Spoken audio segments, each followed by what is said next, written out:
बिस्मिल्लाहिर्रहमानिर्रहीम। अस्सलाम वालेकुम व्यूवर्स। आज मैं आप लोगों के लिए बकरा ईद स्पेशल रेसिपी लेकर आई हूँ। बिहारी बोटी सिखाने जा रही हूँ जो कि बहुत आसान तरीके से आप घर में तैयार कर सकते हैं। और इसको आपको मैं बनाना बताऊँगी पैन में, लेकिन इसको आप लोग चाहें तो कोयलों पे भी बना सकते हैं। बहुत ही बेहतरीन रेसिपी है, परफेक्ट इंग्रेडिएंट्स के साथ और घर के मसालों से बना के तैयार करेंगे। तो इस वीडियो को लास्ट तक ज़रूर देखिएगा। अगर आप मेरे चैनल पर नए हैं तो मेरे चैनल को सब्सक्राइब करें, साथ साथ ऑल नोटिफिकेशन को क्लिक करें। इससे आने वाली मेरी हर नई वीडियो की नोटिफिकेशन आपको सबसे पहले मिलेगी। वीडियो अच्छी लगे तो लाइक एंड शेयर करना ना भूलें। तो चलिए ये रेसिपी स्टार्ट करते हैं। तो यहाँ पर मैंने बीफ लिया है 750 ग्राम्स के बराबर और उसको मैंने बड़े बड़े क्यूब्स में कट करवा लिया था। अब इसके अंदर हम पपीता ऐड कर देंगे। कच्चा पपीता है ये 3 टेबलस्पून के बराबर पिसा हुआ।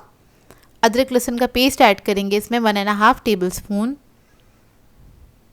लाल मिर्चों का पाउडर ऐड करेंगे 1.5 टेबलस्पून। ज़ीरा पाउडर ऐड करेंगे इसमें 1.5 टेबलस्पून। धनिया पाउडर ऐड करेंगे इसमें 1 टीस्पून। हल्दी पाउडर ऐड करेंगे इसके अंदर 1/2 टीस्पून।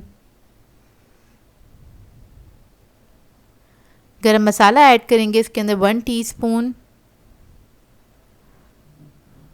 जायफल जावित्री का पाउडर ऐड करेंगे इसमें 1/2 टीस्पून।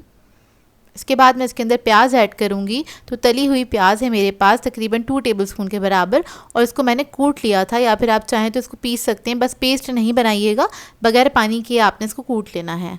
अब इसके बाद हम आधा कप दही ऐड कर देंगे। फिर मैं इसके अंदर ऐड करूंगी कश्मीरी लाल मिर्च 1.5 टेबलस्पून के बराबर। ये मैंने सिर्फ कलर के लिए ऐड की है। कबाब चीनी ऐड करेंगे 1/2 टीस्पून।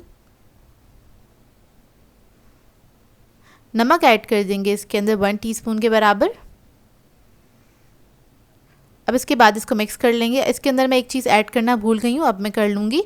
मुझे इसके अंदर ऑयल ऐड करना है। वैसे इसके अंदर सरसों का तेल जाता है 3 टेबलस्पून के बराबर, लेकिन अगर आपके पास ना हो तो आप नॉर्मल कुकिंग ऑयल भी ऐड कर सकते हैं, लेकिन सरसों का तेल हो तो ज़रूर ऐड कीजिएगा, क्योंकि उसके साथ इसका टेस्ट बहुत अच्छा निकल के आता है।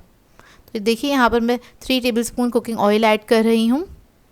अब इसको मिक्स कर लेंगे अच्छी तरीके से, और मिक्स करने के बाद आपने इसको कवर करके रख देना है। इसका मैरिनेशन टाइम है तकरीबन 4-6 घंटे आपने रखना है, या फिर चाहें तो आप लोग ओवरनाइट भी रख सकते हैं इसको।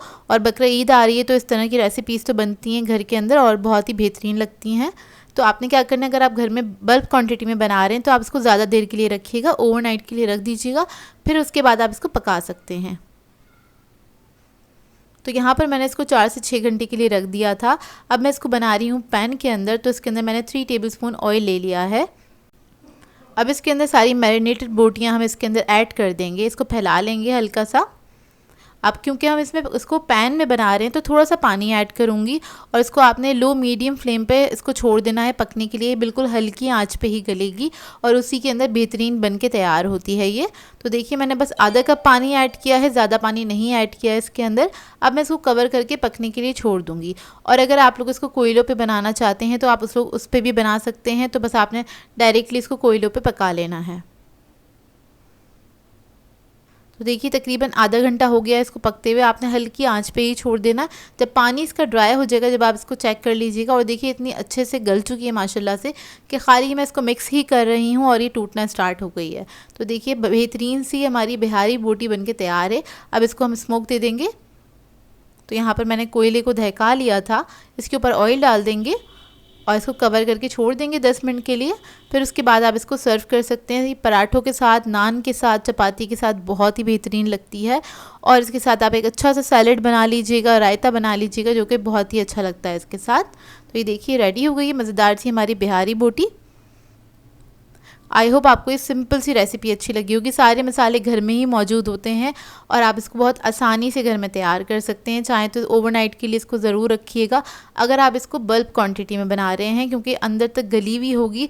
बिल्कुल इतनी अच्छी गली हुई होती है कि मुंह में जाके घुल रही होती है, उसी का मज़ा आता है खाने में। तो आई होप आप लोग इसको ट्राई करें, तो अपना फ़ीडबैक ज़रूर दीजिएगा मुझे। सो व्यूअर्स, अगर आप लोगों को मेरी रेसिपीज़ अच्छी लगती हैं तो मेरे चैनल को सब्सक्राइब करें, लाइक करें, कमेंट ज़रूर किया करें, शेयर भी ज़रूर किया करें अपने फ्रेंड्स के साथ, फैमिली के साथ। तो मुझे अपनी दुआ में याद रखिएगा। अल्लाह हाफ़िज़।